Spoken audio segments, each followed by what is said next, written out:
C'est une journée de printemps comme les autres. Le matin du 26 avril, un soleil radieux se lève sur la ville de Pripyat, la ville de l'atome, construite en même temps que la centrale nucléaire de Tchernobyl. La vie suit son cours habituel. Chacun vaque à ses occupations du week-end. Les enfants jouent dans les squares et mangent les fruits du jardin. En fin de journée, la radioactivité atteint 600 000 fois la norme acceptée, car dans la nuit, le réacteur numéro 4 de la centrale a explosé. Sans bruit, des centaines de milliers d'hommes, ceux qu'on appellera plus tard les liquidateurs, convergent vers Tchernobyl pour évacuer et nettoyer les débris radioactifs. Ils ont dans la bouche un étrange goût métallique. Nombre d'entre eux y laisseront la vie.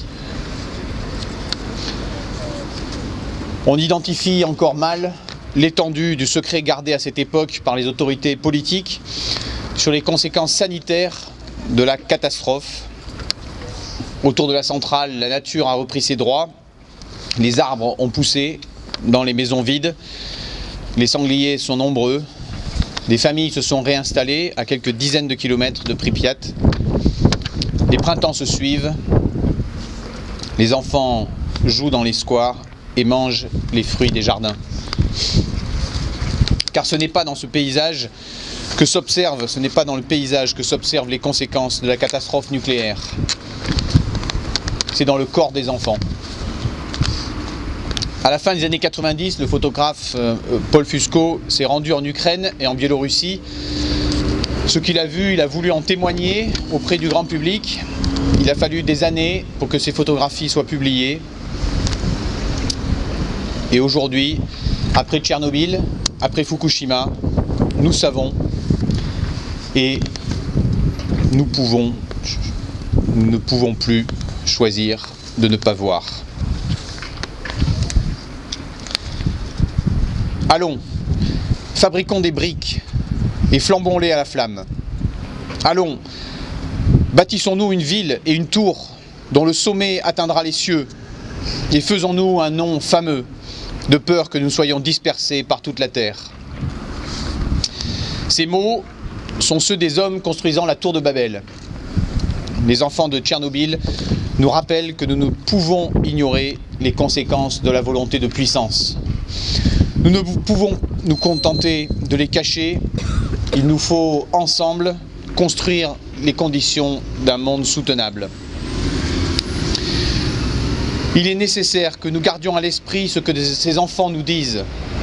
Au-delà des argumentaires, au-delà des statistiques, le regard des artistes nous donne à ressentir le choc, cette indignation qui nous pousse à ne pas rester immobiles, qui nous pousse à ne pas être lâches.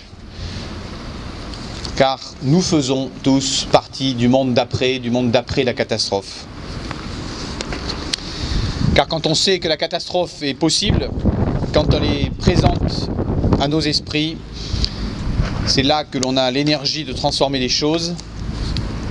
Isaac Asimov disait « Les auteurs de science-fiction prévoient l'inévitable, et bien que les problèmes et les catastrophes puissent être évitables, les solutions, elles, ne le sont pas. » Monsieur Jean-Marc Rochette, vous avez passé votre jeunesse à Grenoble, vous avez été happé par les montagnes qui nous entourent, cette montagne qui nous rappelle chaque jour notre modeste condition humaine.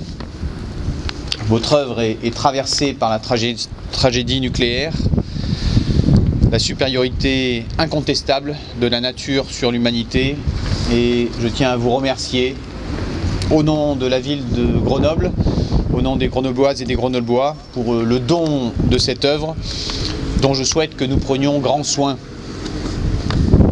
Autour d'elle, les enfants continueront de jouer dans les squares et de manger les fruits des jardins.